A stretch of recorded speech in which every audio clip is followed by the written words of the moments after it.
Hallelujah, price the lord. ದೇವರಿಗೆ ಸ್ತೋತ್ರವಾಗಲಿ. ಪ್ರಿಯರೇ, ಎಲ್ಲರೂ ಸೌಖ್ಯವಾಗಿರುತ್ತೀರೆಂಬುದಾಗಿ ದೇವರನ್ನು ನಂಬುತ್ತೇನೆ.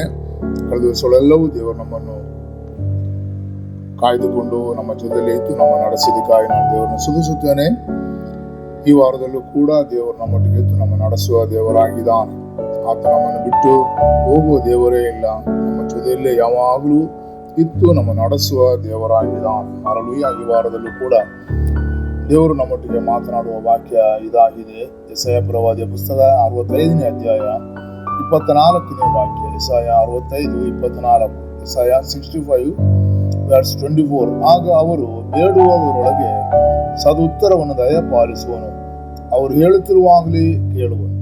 ಹಲ್ಲೆಲೂಯಾ. ಈ ಒಳ್ಳೆಯ ವಾಕ್ಯಕ್ಕಾಗಿ ನಾನು ದೇವರನ್ನು ಸ್ತುತಿಸುತ್ತೇನೆ. ಅವರು ಬೇಡುವುದರೊಳಗೆ ಸದು ಉತ್ತರವನ್ನು ದಯಪಾಲಿಸುವನು. ಯಾರು? ದೇವರ ಜನರಾಗಿರುವಂತ ನಾವು ಬೇಡುವುದರೊಳಗೆ ದೇವರು ನಮಗೆ ಸದು ಉತ್ತರವನ್ನು ದಯಪಾಲಿಸುವ ದೇವರಾಗಿದ್ದಾನೆ. ಯಾಕಂದ್ರೆ ನಮ್ಮ ಎಲ್ಲ ಅವಶ್ಯಗಳನ್ನು ಅವನು ಬಲ್ಲವನಾಗಿದ್ದಾನೆ. ನಾವು ಬೇಡುವುದಕ್ಕಿಂತ ಮುಂಚೆನೆ ಆತನಿಗೆ ಗೊತ್ತಿದೆ ನಮ್ಗೆ ಏನ್ ಬೇಕು, ಏನ್ ಅವಶ್ಯ ಎಂಬುದಾಗಿ ನಮಗೆ ಏನ್ ಬೇಕು ಎಂಬುದಾಗಿ ಆತನಿಗೆ ಗೊತ್ತಿರುವುದರಿಂದ ಆತ ನಾವು ಬೇಡುವುದರೊಳಗೆ ನಮಗೆ ಸದು ಉತ್ತರವನ್ನು ದಯಪಾಲಿಸುವ ದೇವರಾಗಿದ್ದಾನೆ. ಮಾತ್ರವಲ್ಲ, ನಾವು ಹೇಳುತ್ತಿರುವಾಗಲೇ ಅವನು ಕೇಳುವ ದೇವರಾಗಿದ್ದಾನೆ. ಆಮೇಲೆ ನಾವು ಆತನ ಬಳಿಯಲ್ಲಿ ಏನೇನು ಕೇಳುತ್ತೇವೋ ಅದಕ್ಕೆ ತಕ್ಕ ಉತ್ತರ ಕೊಡುವ ದೇವರಾಗಿದ್ದಾನೆ. ಹಲ್ಲೆಲೂಯಾ.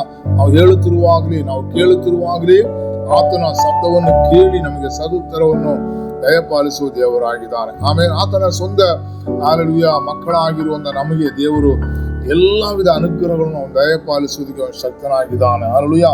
ಯಾಕಂದ್ರೆ ಅವರ ಹಲ್ಲೆಲೂಯಾ ಅನುಗ್ರಹ ಯಾವಾಗ ನಮ್ಮ ಜೊತೆಯಲ್ಲಿ ಇರುತ್ತದೆ, ಆತನ ಹಸ್ತವು ಯಾವಾಗ ನಮ್ಮ ಜೊತೆಯಲ್ಲಿ ಇರುತ್ತದೆ, ಆತನ ಪ್ರೆಸೆನ್ಸ್ ಯಾವಾಗ ನಮ್ಮ ಜೊತೆಯಲ್ಲಿ ಇರುತ್ತದೆ.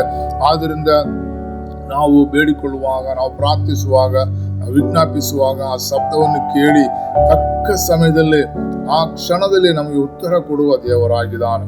ನಾವು ಹಲವು ಸಮಯ ನಾವು ಭಯದಲ್ಲಿ ಆಗಿರುತ್ತೇವೆ, ಕಳವಳದಲ್ಲಿ ಆಗಿರುತ್ತೇವೆ. ಯಾವುದೋ ಒಂದು ವಿಷಯಕ್ಕೆ ಸಡನ್ ಆಗಿ ಉತ್ತರ ಬೇಕಾಗಿರುತ್ತದೆ, ಇಲ್ಲವಾದರೆ ಬಿಡುಗಡೆ ಬೇಕಾಗಿರುತ್ತದೆ. ಯಾರು ನನ್ನನ್ನು ಬಿಡಿಸುತ್ತಾರೆ, ಯಾರು ನನಗೆ ಸೌಖ್ಯ ಕೊಡುತ್ತಾರೆ, ಯಾರು ನನಗೆ ಇಂಥ ವಿಷಯದಲ್ಲಿ ಬಿಡುಗಡೆ ಕೊಡುತ್ತಾರೆ ಎಂಬುದಾಗಿ ನಾವು ಭಯಪಟ್ಟು ಕಳವಳಗೊಂಡು ನಾವು ಹೆದರುತ್ತಾ ಇರುತ್ತೇವೆ, ಇಲ್ಲ ಭಯಪಟ್ಟು ನಾವು ಗುಣಗುಟ್ಟುತ್ತಾ ಇರುತ್ತೇವೆ.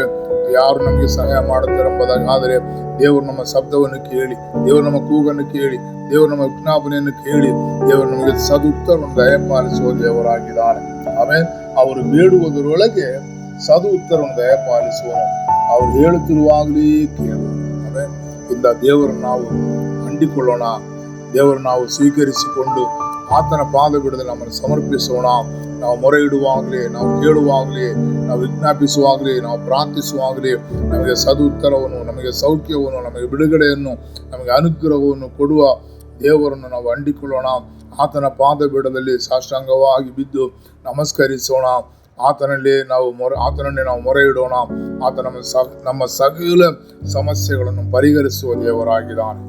ನಾವು ಕಣ್ಣುಗಳನ್ನು ಮುಚ್ಚಿ ಪ್ರಾರ್ಥಿಸೋಣ. ನಮ್ಮನ್ನು ಬಹಳವಾಗಿ ಪ್ರೀತಿಸುವ ನಮ್ಮ ಕರ್ತಾವೇ, ದೇವಾದಿ ದೇವನೇ ಸ್ತೋತ್ರಂ. ಹಲ್ಲೆಲೂಯಾ.